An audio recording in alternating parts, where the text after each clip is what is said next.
Morning students, आज हम 10th class में हिंदी मीडियम के लेक्चर में एग्जाम्पल 12th डिस्कस करेंगे आपके साथ। पहले 12th एग्जाम्पल 12 एक ऐसे आयताकार पार्क को बनाना है कि जिसकी चौड़ाई इसकी लंबाई से 3 सेंटीमीटर कम हो। चौड़ाई जो है वो लंबाई से 3 सेंटीमीटर कम है। इसका क्षेत्रफल पहले से निर्मित समद्विबाहु त्रिभुजाकार पार्क जिसका आधार आयताकार पार्क की चौड़ाई के बराबर है तथा ऊंचाई 12 मीटर है से 4 वर्ग मीटर अधिक है, तो इस आयताकार पार्क की लंबाई और चौड़ाई ज्ञात कीजिए। देखिए, हम एक डायग्राम बनाते हैं आयताकार पार्क का। अब क्वेश्चन ये है हमारा कि मैंने एक आयताकार पार्क ये बनाया, ये आयताकार पार्क है।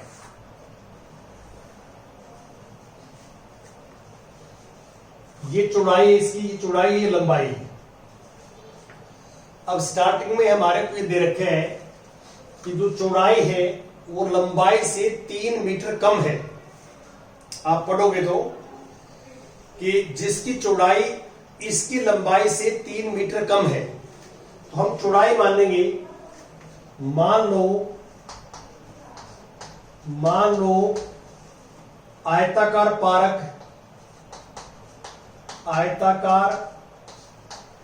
पार्क की चौड़ाई x मीटर, हमने मान लिया कि x मीटर है, x मीटर। तो देयरफॉर इसलिए आयताकार पार्क की लंबाई, तो लंबाई इससे 3 ज्यादा हो जाएगी, तो x + 3 मीटर। अब हमारे पास क्या है, आयताकार पार्क का क्षेत्रफल। आयताकार पार्क का क्षेत्रफल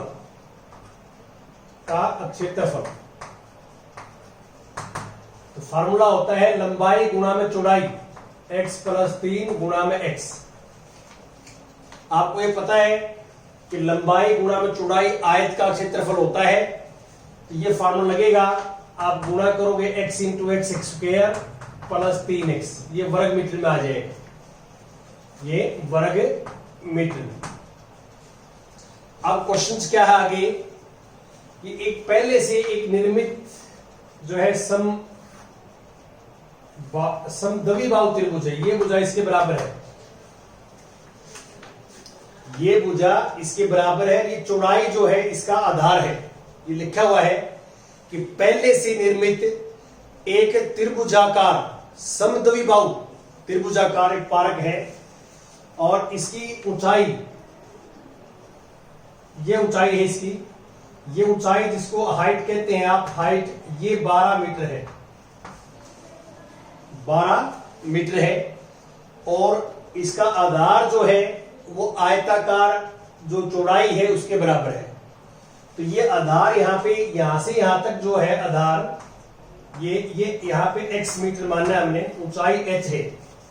तो अब आप इसमें ये लिखोगे कि त्रिभुजाकार समद्विबाहु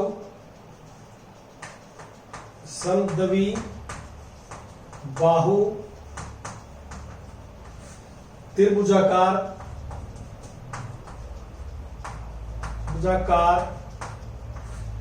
पार्क का क्षेत्रफल। तो आपको पता है कि त्रिभुज का क्षेत्रफल होता है 1/2 आधार गुणा में ऊंचाई। तो ये इसे कटेगा 6x वर्ग मीटर आ जाएगा। ये हमने समद्विबाहु त्रिभुजाकार पार्क का क्षेत्रफल निकाल लिया। फॉर्मूले आपको याद होने चाहिए कि त्रिभुज का क्षेत्रफल होता है 1/2 आधार गुणा में ऊंचाई। अब प्रश्न के अनुसार प्रश्न के अनुसार हमें ये दे रखा है कि जो आयताकार पारक है इसका क्षेत्रफल और त्रिभुज का क्षेत्रफल जो है ये ज्यादा है, इससे कितना ज्यादा है ये 4 वर्ग मीटर। आप देखेंगे 4 वर्ग मीटर, तो इसमें 4 प्लस कर देंगे तो इक्वल हो जाएगा। आप स्टेटमेंट को पढ़िए अच्छे ढंग से। स्टेटमेंट में क्या दे रखा है कि आयताकार पारक का क्षेत्रफल त्रिभुज के क्षेत्रफल से 4 वर्ग मीटर अधिक है, तो इसका अर्थ है कि ये ज्यादा है और 6x कम है, तो इक्वल करने के लिए इसमें 4 प्लस कर दिया। अब ये दोनों इक्वल हो गए। अब आपने क्या करना है, इसको इस साइड में ले आएंगे, x square plus 3x minus 6x और माइनस 4 बराबर 0। इसमें से माइनस करोगे तो माइनस 3x माइनस 4 बराबर 0। अब यहां से ये आपके जो है मर्जी है कि आप इसको इससे आगे गुणनखंड विधि से हल करें और पूर्ण वर्ग बनाकर करें, उससे भी हल कर सकते हैं।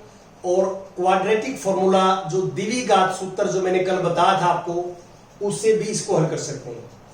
तीनों मेथड में से कोई भी एक मेथड जो है आप इसके ऊपर यहां अप्लाई कर सकते हैं। और हमने x की वैल्यू चाहिए। अब क्योंकि हम जो है द्विघात सूत्र के बारे में प्रैक्टिस कर रहे हैं, तो मैं वही लगाता हूं कि a यहां 1 है, a1, b माइनस 3 है और c माइनस 4। तो मैं यहां लिखता हूं कि x इक्वल टू फॉर्मूला होता है माइनस बी, ये आ जाएगा, और प्लस माइनस यहां आ जाए B square minus 4ac, a1 और c माइनस 4, 1 नहीं लिखा मैंने, अपॉन 2a, ये माइनस माइनस प्लस 3 और ये हो जाएगा 9 प्लस 16 और बटे 2। तो 9 प्लस 16 होता है 25 का वर्गमूल 5। अब इसके दो केस बनेंगे, यहाँ एक प्लस का 3 जमा में 5 बटे 2 और 3 माइनस 5 बटे 2। तो आप क्लियर देख सकते हो कि पहली जो वैल्यू आएगी इसकी वो आ जाएगी 3 और 5 8 बटे 2 4, और दूसरी आएगी 3 माइनस 5 माइनस 2 बटे 2 माइनस 1। ये माइनस वाली वैल्यू जो है वो रिजेक्ट कर देंगे, ये रिजेक्ट कर देंगे, छोड़ देंगे इसको। ये रिजेक्ट क्यों करते हैं हम, क्योंकि x जो है हमने चौड़ाई माननी थी, आयताकार पारक की चौड़ाई क्या माननी थी, x। आपके सामने ऊपर टॉप वाली लाइन देखो, और चौड़ाई आयताकार पारक की नेगेटिव नहीं आ सकती, इसलिए ये छोड़ देंगे। कारण लिखेंगे कि x बराबर है -1 को हम छोड़ देते हैं, क्योंकि आयताकार पारक की चौड़ाई माइनस की नहीं हो सकती, नेगेटिव नहीं हो सकती, इसलिए x बराबर है 4 लेंगे।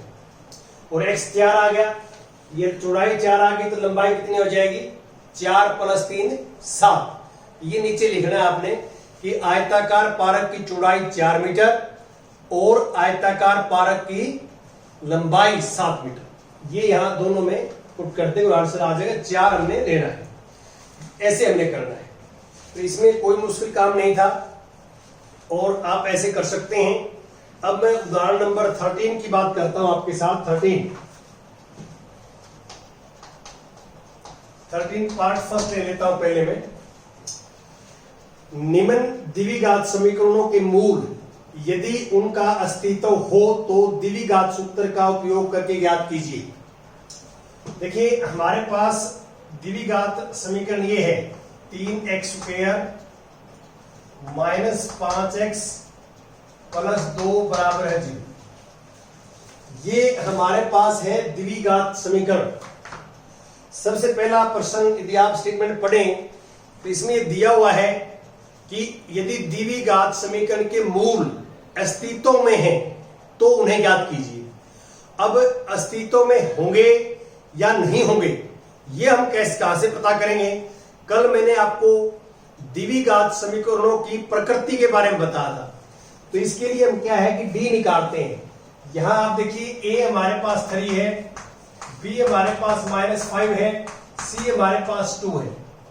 हम डी निकालते हैं जिसको हिंदी में बोलते हैं विविक्तर। आपको मैंने कल लिखा था हिंदी में, इंग्लिश में बोलते हैं इसको डिस्क्रिमिनेंट। डी होता है बी स्क्वेयर माइनस 4ac।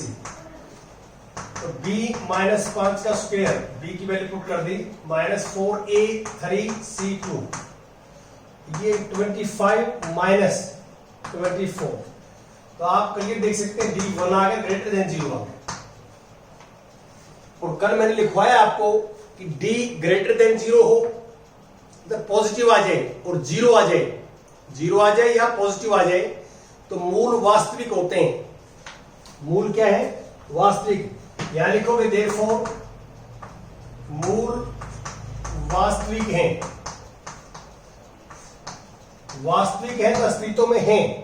तो अब हम सूत्र से निकालेंगे जो हमने लगाया था कल, इसलिए x equal to minus b plus minus. अब बार बार इसको बी स्क्वेयर माइनस 4ac मत लिखिए, डी लिख दीजिए 2a। क्यों? डी क्या है? बी स्क्वेयर माइनस 4ac हमने निकाल लिया पहले। तो minus b minus of minus 5 plus minus d 1 है और अपॉन 2a a 3 है। तो अब बड़े आराम से निकाल लेंगे। 1 का स्क्वायर रूट 1 होता है 5 प्लस माइनस 1/6 आ गया। अब इसके दो केस करेंगे, एक प्लस के लिए एक माइनस के लिए। ये प्लस का कर दिया हमने और ये माइनस का कर दिया। अब ये हमारे पास आंसर क्या आ गया? 6/6 1 और ये 4/6 2 से कैंसिल होगा तो 2/3। ये हमारे पास दो आंसर आ गए। x की वैल्यू 2 आ गई, 1 आ गई और एक 2/3 आ गई।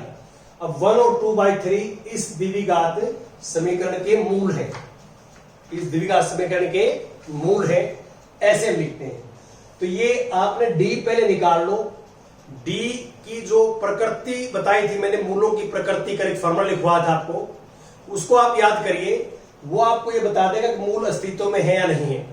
यदि ये d की वैल्यू जो d का जो मान है वो 0 से बढ़ा जाए या 0 के बराबर आ जाए तो मूल वास्तविक होंगे और अस्तित्व में होंगे, फिर हम फॉर्मूले से निकाल सकते हैं।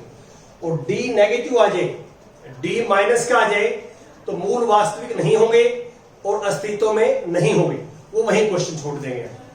ये आपने ध्यान रखना है। अब इसके बाद आता है इसका सेकंड पार्ट। सेकंड पार्ट देखिए, एग्जांपल 13 पार्ट सेकंड।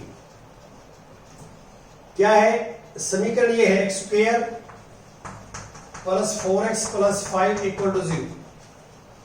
ये एक दिया हुआ समीकरण है, द्विघात समीकरण है। अब आप क्लियर देख सकते हैं कि इसमें a की जो वैल्यू है वो 1 है, b की वैल्यू 4 है और c की वैल्यू 5। अब हम d निकालेंगे, d डिस्क्रिमिनेंट। d का फॉर्मूला होता है b square minus 4ac। b है 4 का स्क्वायर माइनस 4a है 1, c है 5। तो आप क्लियर देख सकते हैं 16 माइनस 20, तो d आ गया -4। क्या आ गया? -4 होता है लेस देन 0, नेगेटिव आ गया। -4 छोटा है 0 या लेस देन 0 लिखते हैं तो d नेगेटिव आ जाए तो मूल जो है वास्तविक नहीं है। आप लिखोगे मूल वास्तविक नहीं है। वास्तविक नहीं है तो आप लिखोगे मूल अस्तित्व में भी नहीं है, अस्तित्व में नहीं है, यह आप लिख देंगे। और फिर हमने आगे कुछ नहीं निकालना। यदि मूल अस्तित्व में नहीं है तो हम निकालेंगे क्या? आगे कुछ नहीं निकालना, आपने यही छोड़ देंगे। अब इसके बाद एक पार्ट और आता है, उसका भी मैं हिंट दे देता हूं। चलो सेकंड आगे नेक्स्ट के साथ ले लेंगे आपके साथ। किसी बच्चे ने स्क्रीनशॉट लेना है तो ले सकता है, इसमें अभी मैं रफ कर रहा हूं। जो बच्चे हमारे चैनल के साथ जुड़ चुके हैं उनसे मैं पर्सनली रिक्वेस्ट करता हूं कि आप अधिक से अधिक बच्चों को इस चैनल के बारे में बताएं, शेयर करें, क्योंकि 8वीं क्लास से लेके 12वीं क्लास तक की वीडियो इसके ऊपर है। बच्चा सीबीएसई बोर्ड में पढ़ रहा हो या किसी भी अन्य बोर्ड में, इसमें एनसीईआरटी का सिलेबस है।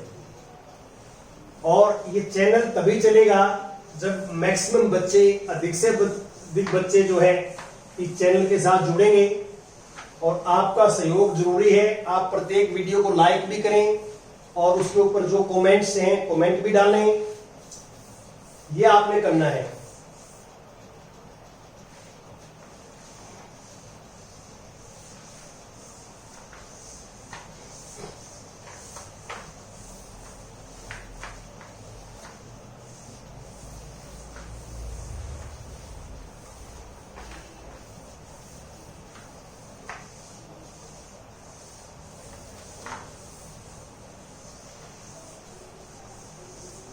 हाँ जी,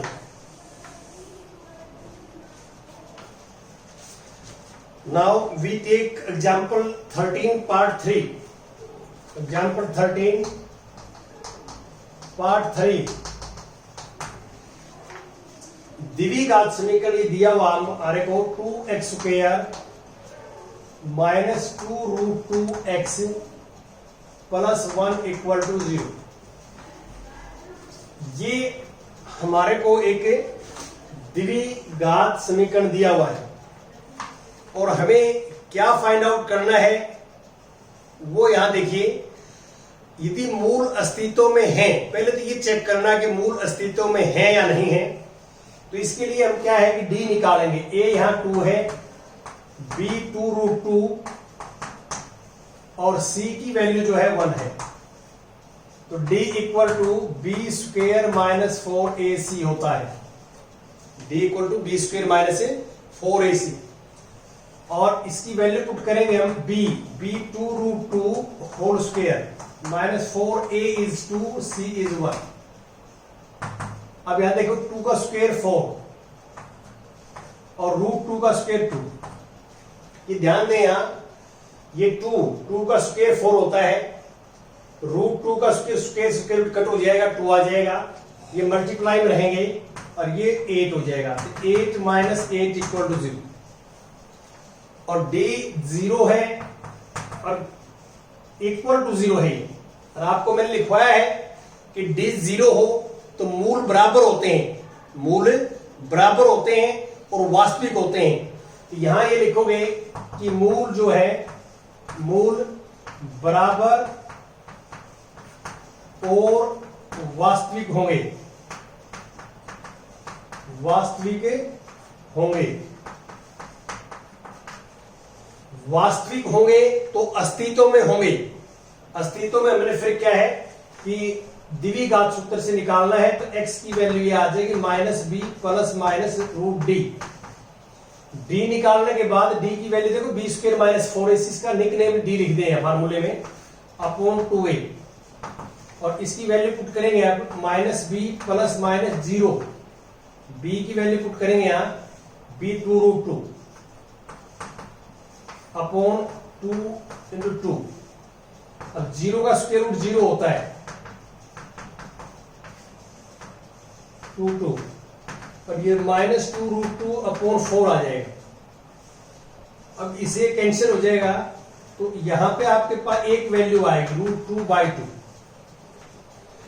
अब दूसरी वैल्यू कहां है, मूल बराबर है, दूसरा मूल भी यही आएगा, दूसरा भी यही होगा माइनस √2/2।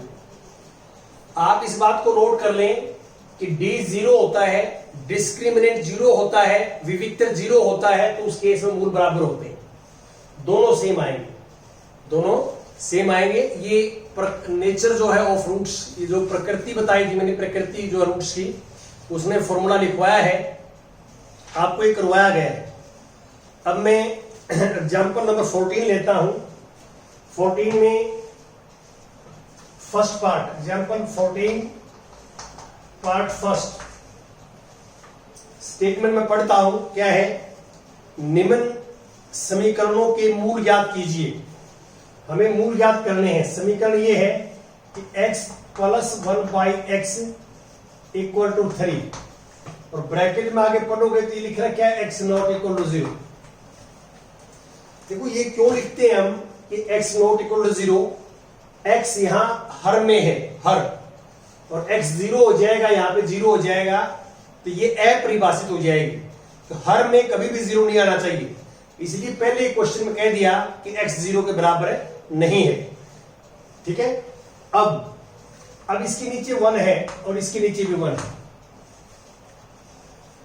दोनों के नीचे 1 है, इसके नीचे x है, तो हम 1x और 1 इन नीचे जो नंबर है इनका एलसीएम लेंगे। 1 और x का एलसीएम x आएगा, 1 और x का एलसीएम x आएगा। तो आप लिखेंगे मल्टी दोनों तरफ x से गुणा करने पर हम क्या करते हैं कि जब भी समीकरण हो हमारे पास समीकरण, तो नीचे फ्रैक्शन में हो, नीचे नंबर हो हर में, तो नीचे वालों का हम एलसीएम लेते हैं। दोनों साइड जो नीचे नंबर है हर में उनका एलसीएम लेते हैं, और एलसीएम जितना आएगा उस एलसीएम से दोनों साइड में मल्टीप्लाई कर देते हैं।